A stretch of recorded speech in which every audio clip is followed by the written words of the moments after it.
मैं तानाशाह हूं और कई बार ऐसा होने की ज़रूरत पड़ती है। ये कहना है अमेरिका के राष्ट्रपति डोनाल्ड ट्रंप का। वो अमेरिका जो दुनिया में सबसे पुराना लोकतंत्र है, वहां का राष्ट्रपति खुद को तानाशाह बता रहा है और इस पर गर्व भी कर रहा है।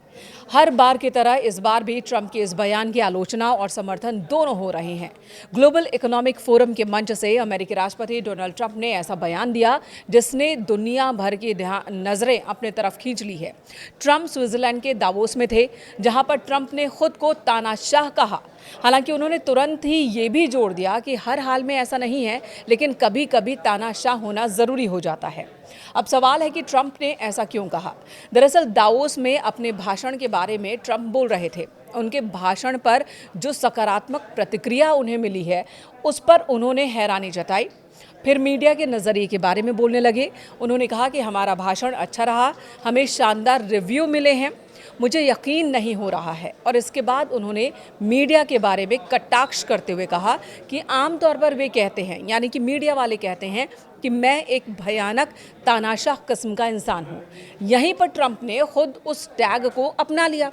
उन्होंने कहा, हाँ मैं तानाशाह हूँ, लेकिन कभी कभी आपको तानाशाह होने की ज़रूरत होती है।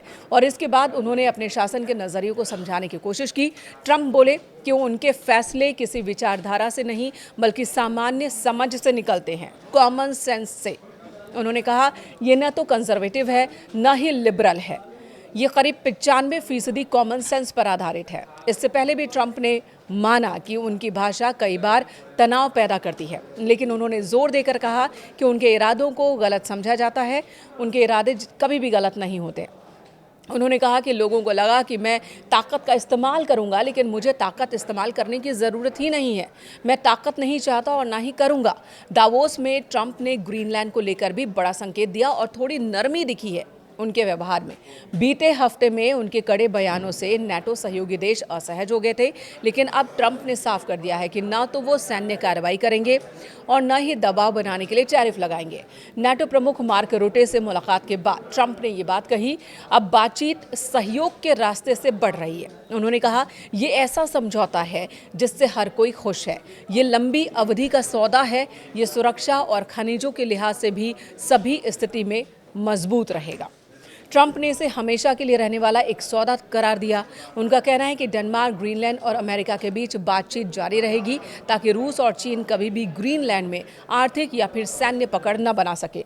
उन्होंने ये भी ऐलान किया कि जिन टैरिफ को लागू करने की तैयारी थी, उन्हें अब रोका जा रहा है।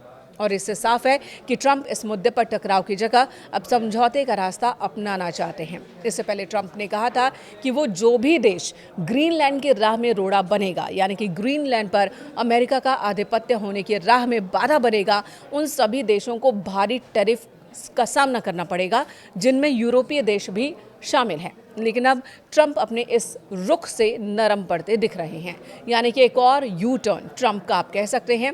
भले ही ट्रंप कहें इसे कि वो परिस्थितियों के हिसाब से फैसला लेते हैं, लेकिन हाल फिलहाल के फैसले तो यही बता रहे हैं कि ट्रंप एक बड़ा फैसला लेते हैं जब उसका विरोध बहुत ज़्यादा हो जाता है, और जब उन्हें लगता है कि नुकसान उन्हीं का होगा, तब वे अपने फैसले से यू टर्न ले लेते हैं।